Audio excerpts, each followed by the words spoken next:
Permata TV YouTube Indonesia dengan bangga mempersembahkan sebuah storytelling kekinian abad ini, diangkat dari karya besar Esa Mintarja yang sangat populer di masanya, berlatar belakang kisah tanah Jawa masa lampau, tepatnya di penghujung kejayaan kerajaan tanah Jawa, dengan judul Kisah Api di Bukit Menoreh.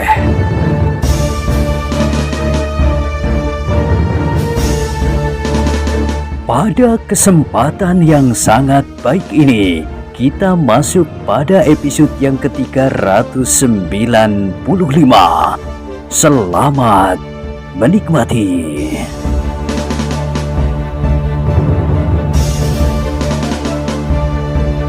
Pada episode sebelumnya telah diceritakan, sementara itu pengawas bermata tajam yang membawa pesan untuk para pemimpin tanah Mataram itu masih saja berpacu dengan cepatnya.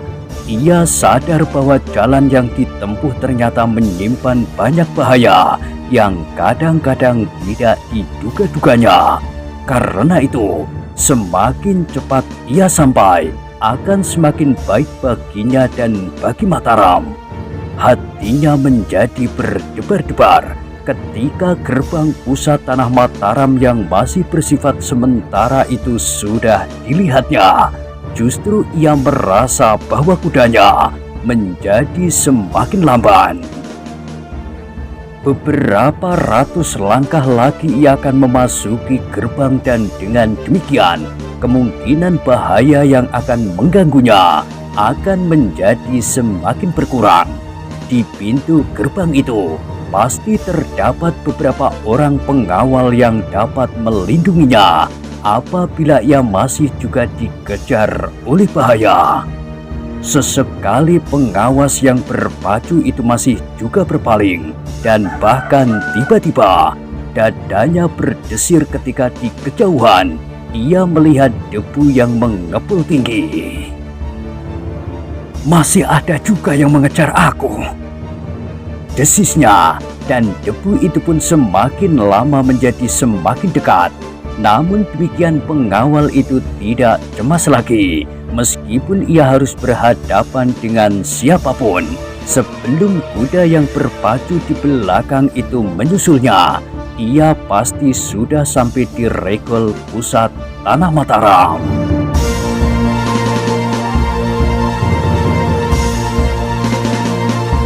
Orang itu benar-benar tidak mempergunakan otaknya, gumam pengawas itu kepada diri sendiri. Semula aku menyangka bahwa mereka adalah orang-orang yang cerdik meskipun licik. Mereka telah melingkari gardu dan memotong jalan. Tetapi kini mereka begitu bernafsu mengejar aku. Namun demikian, ia menjadi berdebar-debar. Lalu bagaimana dengan kedua pengawas yang bertempur melawannya? Apakah keduanya tidak berhasil menahan mereka? Atau justru mereka telah dapat dikalahkan? Dan tiba-tiba saja ia menjadi cemas memikirkan nasib kedua pengawas yang mencoba menahan kedua orang yang mengejarnya itu. Sejenak kemudian, maka kudanya pun menjadi semakin dekat dengan regol pusat tanah Mataram. Sedang debu yang mengepul di belakangnya pun menjadi sama dekat pula. Tiba-tiba pengawas itu ingin menunggu, apalagi setelah yakin bahwa yang mengejarnya hanya seorang saja. Karena itu, beberapa puluh langkah di depan regol ia berhenti. Beberapa ujung senjata telah dilihatnya mencuat dari mulut gardu di regol itu. Bahkan ia sudah melihat seorang penjaga berjalan ke tengah-tengah gerbang. Aku akan menunggunya. Aku ingin tahu nasib kedua pengawas itu.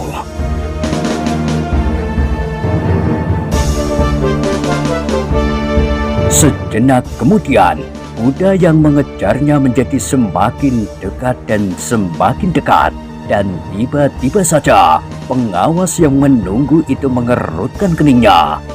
Yang mengejarnya sama sekali bukan salah seorang dari kedua orang yang tidak dikenal itu, tetapi justru salah seorang dari kedua pengawas yang mencoba menahan kedua orang itu.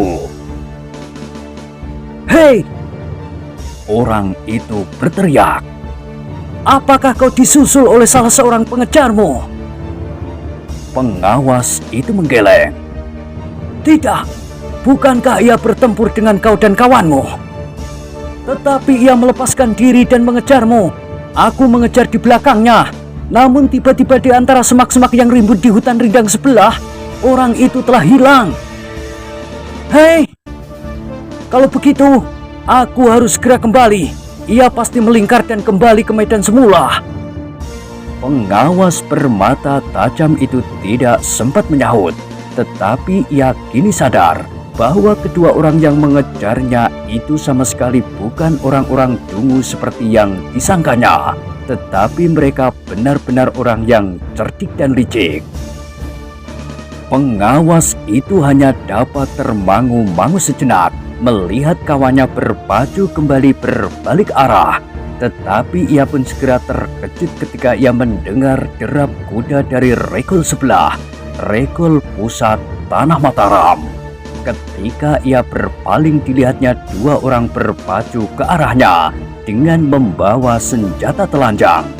Agaknya mereka adalah para petugas yang curiga melihatnya, karena mereka masih belum tahu apa yang sudah dilakukannya.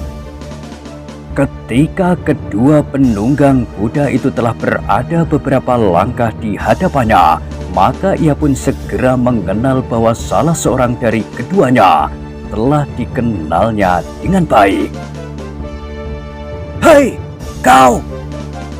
teriak orang itu. "Kenapa kau berada di sini? Aku akan menghadap Ki Gede atau Raden Sutawijaya," jawab pengawas bermata tajam itu. Kini kedua ekor kuda itu telah berhenti dan pengawas dari gerbang itu bertanya pula, "Ada sesuatu yang akan kau sampaikan?" "Iya, sesuatu yang penting sekali." "Siapa yang berkuda itu?" bertanya pengawas gerbang itu sambil memandang debu yang mengepul. "Aku mempunyai cerita yang sangat panjang dan berbelit-belit, tetapi apakah aku dapat menghadap? Marilah, kita akan menghubungi para pemimpin pengawal yang barangkali dapat membawa kau menghadap. Tetapi siapa orang itu? Marilah, aku akan bercerita sambil berjalan." Ketiganya pun kemudian menuju ke gerbang itu. Pengawas bermata tajam itu sempat bercerita tentang pokok-pokok persoalan yang dihadapinya. "Kalau begitu, kau memang harus segera menghadap." Maka pengawas bermata tajam itu pun segera dihadapkan kepada pemimpin penjaga gerbang, yang kemudian membawanya menghadap kepada para pemimpin Tanah Mataram yang baru dibuka itu.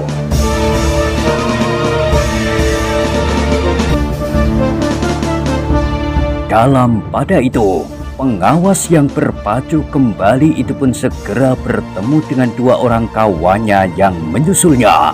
Dengan heran kedua kawannya itu bertanya, "Kenapa kau kembali? Di mana orang itu?"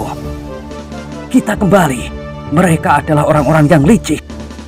"Iya, tetapi di mana buruanmu?" "Ia menghilang. Ia pasti kembali ke medan semula, lewat di antara pepohonan. Ia agaknya benar-benar menguasai daerah ini."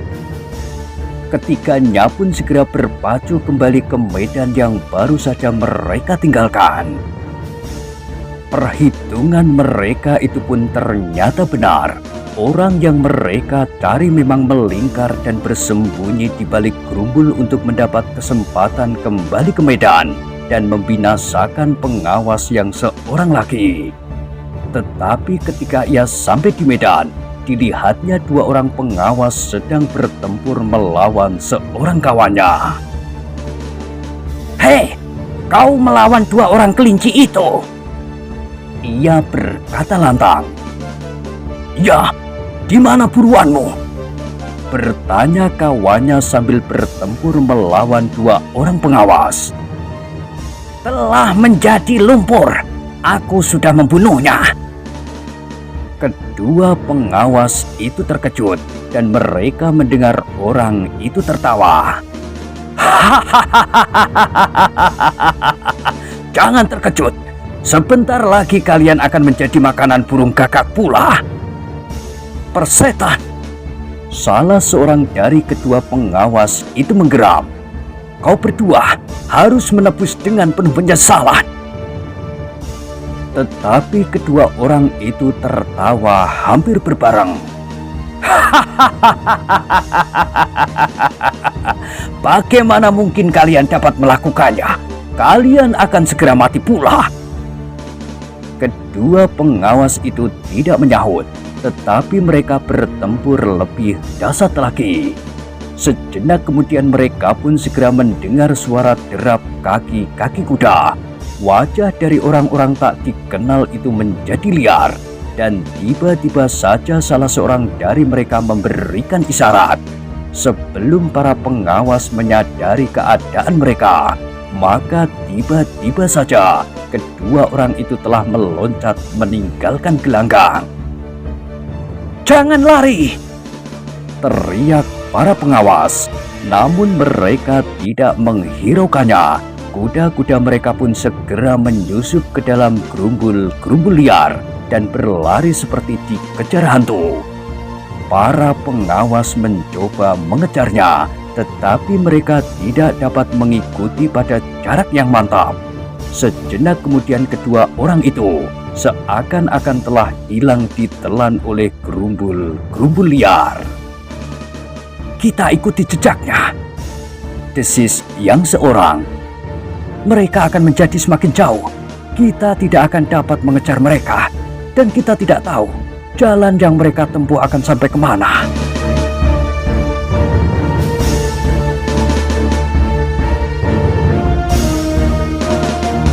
Para pengawas yang lain pun segera sampai ke tempat itu pula. Salah seorang yang paling tua segera berkata, "Berbahaya sekali untuk mengikuti jejak mereka. Seperti yang sering kita dengar, hutan ini memang menyimpan banyak sekali rahasia, terutama di daerah utara. Kini kita melihat sendiri sebagian dari isi hutan ini, selain hantu-hantu yang berkeliaran di malam hari." Para pengawas itu hanya dapat mengangguk-anggukkan kepalanya. Di mana pengawas yang membawa pesan itu? Apakah benar ia sudah terbunuh? Tidak, sama sekali tidak. Ia sudah sampai di gerbang. Kini ia pasti sudah menghadapi para pemimpin di pusat Tanah Mataram itu.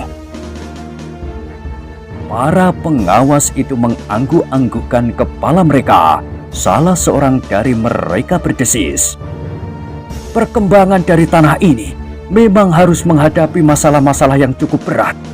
Kita masih belum berbicara tentang tanah di sekitar hutan Mentau, Mangir misalnya, Menoreh dan daerah sebelah timur yang subur. Apalagi kalau kita berbicara tentang Pajang." Yang lain hanya mengangguk-anggukkan kepalanya saja, tetapi tidak seorang pun yang menjawab. "Kita kembali ke Gardu," desis salah seorang kemudian. Para pengawas itu pun kemudian segera kembali ke gardu mereka. Peristiwa yang baru saja terjadi itu telah berkesan di hati mereka. Bahkan mereka menjadi berdebar-debar. Apakah tidak ada sesuatu yang telah terjadi di gardu yang sedang mereka tinggalkan itu? Mereka menarik nafas dalam-dalam ketika mereka melihat gardu masih tetap utuh dengan pengawas yang tinggal di dalamnya.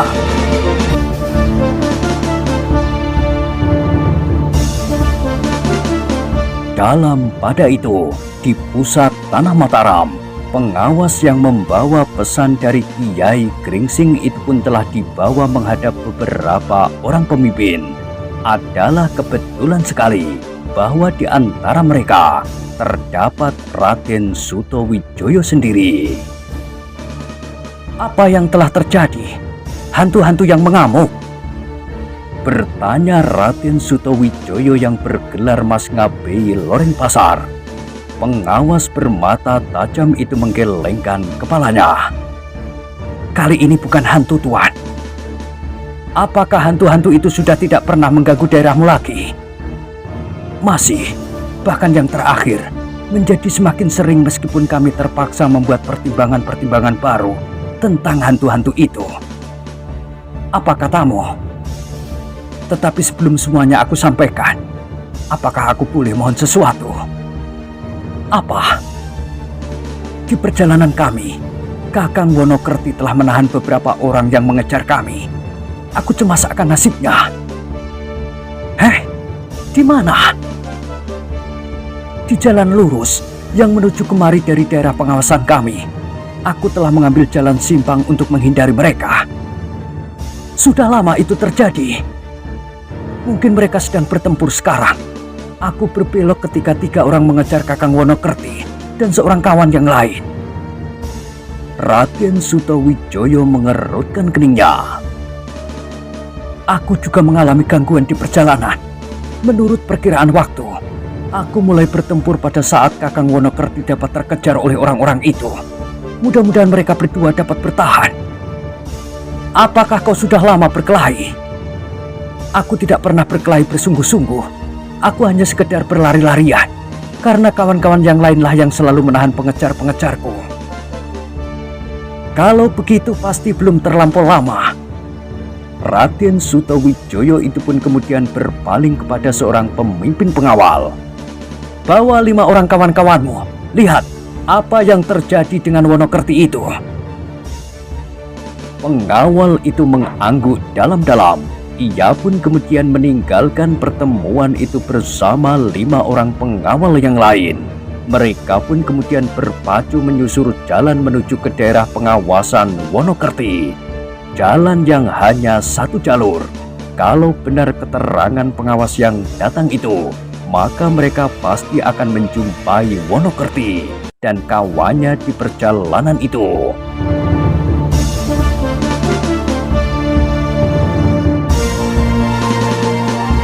Nah, sekarang katakan apa yang sudah terjadi di daerahmu. Pengawas bermata tajam itu mengangguk-anggukkan kepalanya. Sejenak ia mengatur pernafasannya. Kemudian ia pun mulai menceritakan apa yang sudah terjadi di daerah pengawasannya sejak beberapa hari yang lalu. Keributan yang timbul dan beberapa kematian yang sudah terjadi. Senjata beracun dan mayat yang hilang, kemudian suara gemerincing di malam hari, dan perkelahian-perkelahian yang seru.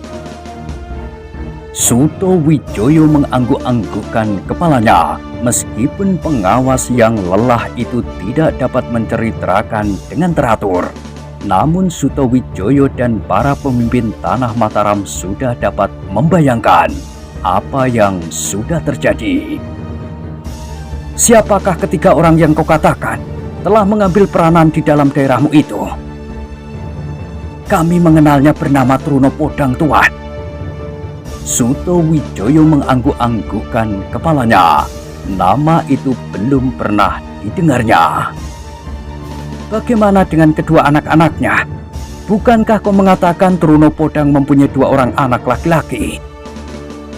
Ya, Tuan. Yang seorang gemuk dan yang seorang sedang.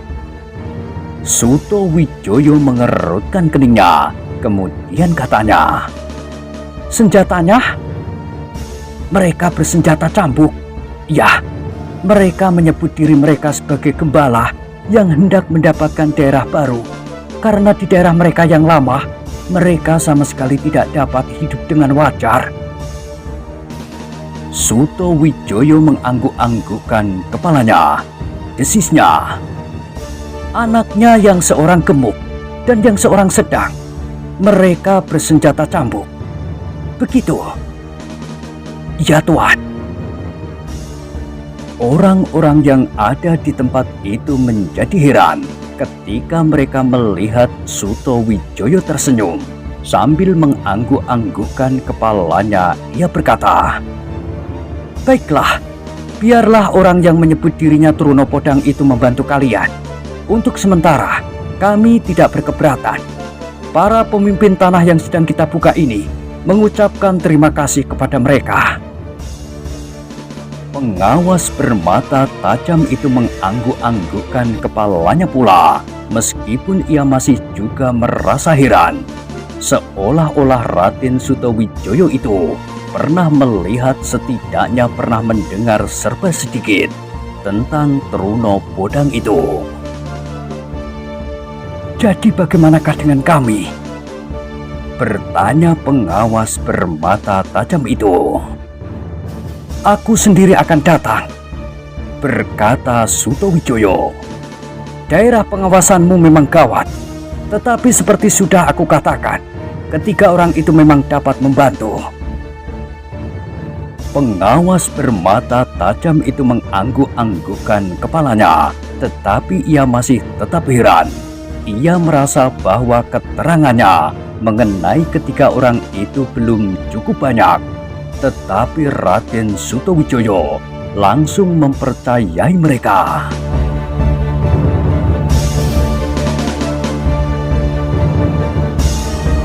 "Sebelum sempat aku datang," berkata Sutawijaya selanjutnya, "aku akan mengirimkan beberapa orang untuk membantu mengawasi daerah itu." Pengawas bermata tajam itu mengangguk-anggukkan kepalanya. "Kita menunggu para pengawal yang menjemput Wonokerti," berkata Sutawijaya selanjutnya.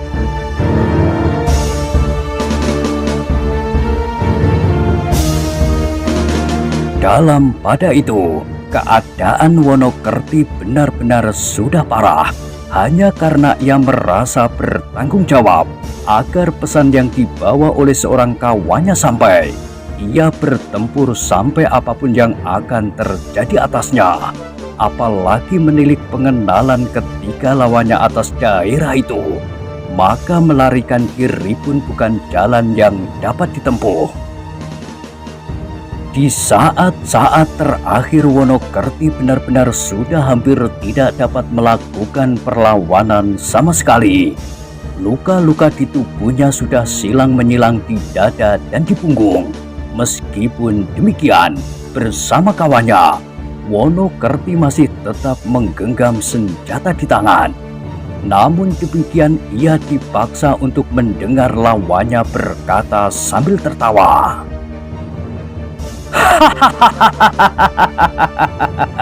"Jangan menyesal. Aku sedang menunggu kedua kawanku yang mengejar seorang pengawas yang licik. Tetapi ia pun tidak akan luput dari tangannya. Kalau kedua kawan-kawanku itu sudah datang, maka kami berlima akan membunuh kalian. Aku tidak mau mengecewakan kedua kawanku, karena mereka tidak mendapat bagian melihat suatu pertunjukan yang sangat menyenangkan ini." Wonokerti tidak menjawab. Ia merasa sebagai barang mainan yang nasibnya seolah-olah sama sekali tergantung kepada ketiga orang lawannya. Demikian juga agaknya pengawas yang lain, meskipun ia masih juga tetap memegang senjatanya. Tenaga kedua pengawas itu sudah hampir lenyap sama sekali karena darah yang meleleh dari luka. Seandainya ketiga orang itu ingin segera membunuhnya, maka mereka tidak akan mendapat kesukaran lagi. Tetapi agaknya mereka memang ingin membiarkan kedua pengawas itu mengalami penderitaan sebelum hidup mereka diakhiri. "Kami harus mendapat keyakinan apakah yang terjadi dengan kedua kawan-kawanku," berkata salah seorang dari mereka. "Kalau mereka berhasil, maka kalian akan mendapat jalan kematian yang lebih baik. Tetapi kalau mereka gagal, maka kemarahan kami akan tertumpah kepada kalian berdua. Kami akan mengikat kalian pada sebelah kaki dan akan menyeret kalian di belakang kuda kami, melintasi semak-semak berduri. Nah, apakah kalian menyadari nasib kalian?" Wonokerti menggeram. Betapapun lemahnya, ia masih tetap duduk di atas punggung kuda sambil membawa senjata. memang dicobanya untuk mencari jalan melepaskan diri. Sesekali dipandanginya jalur jalan yang menuju ke pusat tanah Mataram. Namun kedua pengawas itu tidak akan dapat dengan mudah melepaskan diri dari arena perkelahian yang semakin tidak seimbang itu. Bahkan sebelum kedua pengawas itu mencoba untuk menghindarkan diri, salah seorang dari ketiga orang yang tidak dikenal itu sudah mentertawakannya sambil berkata, "Jangan mencoba untuk berlari lagi. Selagi kau masih utuh, kau tidak dapat melepaskan dirimu. Apalagi sekarang, di saat nyawamu sudah berada di ujung ubun-ubunmu." Wonokerti menggeram, tetapi ia memang sudah tidak berdaya. Dalam pada itu, salah seorang dari ketiga lawannya tiba-tiba bertanya, "Apakah kita akan menunggu?" Dan salah seorang di antara mereka menjawab, "Ya, kita akan menunggu sebentar. Kalau ia dapat membawa yang seorang itu, maka permainan kita akan lengkap. Kita akan membunuh mereka. Apakah tidak sebaiknya kita akan membawa mereka hidup-hidup? Kita memerlukan mereka bertiga, meskipun kelak kita akan membunuhnya pula dengan cara yang dapat dipikirkan kemudian. Bukankah itu lebih baik? Aku kira kita tidak memerlukannya lagi. Keduanya lebih baik diselesaikan saja sekarang. Mereka akan menjadi beban pengawasan." Bentak yang lain, "Kita memerlukan keterangan. Kita akan mengambilnya di gardu pengawas. Di sana masih ada beberapa orang yang pantas untuk memberikan keterangan. Bahkan pemimpin pengawas yang luka itu," berkata orang itu dengan garangnya. "Aku sudah muak melihat kedua kelinci ini." Kedua kawannya mengerutkan keningnya dan orang yang garang itu berkata selanjutnya, "Sudah aku katakan, aku akan mengikat sebelah kakinya di belakang kuda. Kita tidak perlu menunggu lebih lama lagi. Pekerjaan kita masih cukup banyak." "Yang seorang lagi?" bertanya yang lain. "Biarlah kedua anak-anak itu yang mengurusnya." Sejenak mereka terdiam, tetapi ketiga pasang mata yang menyala itu memandangi Wonokerti dengan seorang kawannya, seolah-olah akan membakarnya hidup-hidup.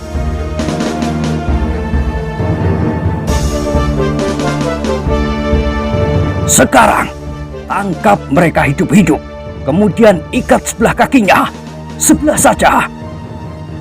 Kedua kawannya saling berpandangan, kemudian mereka mengangguk-anggukkan kepala mereka. Ketiga orang itu pun kemudian memencar mengepung Wonokerti dan kawannya itu. Semakin lama ketiganya menjadi semakin rapat.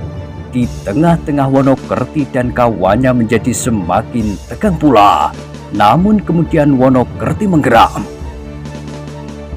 "Kalian hanya akan dapat menyentuh mayat kami. Kami masih bersenjata dan kami masih bertenaga untuk melawan kalian." Ketiga lawan para pengawas itu pun tertegun sejenak. Memang sulit bagi mereka untuk menangkap keduanya hidup-hidup. Mereka pasti akan melawan dengan segenap sisa kemampuan mereka. Bagi keduanya, memang lebih baik mati oleh senjata yang membelah dadanya daripada mati sebagai permainan itu. "Sulit juga untuk menangkap kedua tikus kecil ini," desis salah seorang dari mereka yang menggabung kedua pengawas itu. "Kedua tikus yang sudah berputus asa akan dapat membunuh dirinya dengan cara apapun." "Aku tidak peduli," desis yang lain. "Seandainya keduanya akan membunuh dirinya, apa boleh buat? Kita sudah terlalu lama menungguinya. Aku sudah jemu. Aku sudah puas melihat betapa wajahnya dibayangi oleh ketakutan yang tidak terkirakan." Yang lain mengangguk-anggukkan kepalanya, dan sejenak kemudian kuda-kuda itu pun sudah bergerak lagi. semakin lama menjadi semakin dekat. Namun sekali lagi mereka tertegun ketika mereka mendengar derap kaki-kaki kuda mendekat. 2 ekor kuda yang semakin lama menjadi semakin dekat. "Itulah kawan-kawan kita," desis salah seorang dari mereka. Ketiganya pun kemudian menjadi termangu-mangu. Dengan ragu-ragu mereka menunggu. "Bagaimana kalau orang lain?" desis salah seorang dari mereka. "Kita bunuh sama sekali." Namun sejenak kemudian muncullah 2 ekor kuda. Di atas punggungnya 2 orang duduk dengan nafas terengah-engah. "Hei, bagaimana dengan kalian?" bertanya salah seorang dari ketiganya setelah mereka melihat bahwa yang datang memang kawan-kawan mereka. "Tugas kami sudah selesai," jawab mereka hampir berbareng. "Bagaimana dengan pengawas yang lari itu?" "Aku sudah membunuhnya. Aku ikat sebongkah batu padas di kakinya. Kemudian kami lemparkan orang itu hidup-hidup ke dalam rawa-rawa." "Bagus. Sekarang tinggal kedua orang ini. Apakah akan kita ikat dan kita tarik di belakang kaki kuda?" "Tetapi kita harus berbuat cepat," berkata salah seorang dari kedua orang yang baru datang itu. "Mungkin ada beberapa orang yang menyelusuri jejak kami, tetapi mereka memerlukan waktu untuk sampai ke tempat ini. Meskipun demikian, kita tidak boleh lengah. Kita harus segera menyelesaikan apapun cara yang kita kehendaki." Sejenak orang-orang yang tidak dikenal itu berdiam diri. Dengan tatapan mata yang liar dipandanginya Wonokerti dan kawannya yang masih duduk sambil menggenggam senjata mereka. Meskipun hampir di seluruh tubuh mereka telah tergores luka.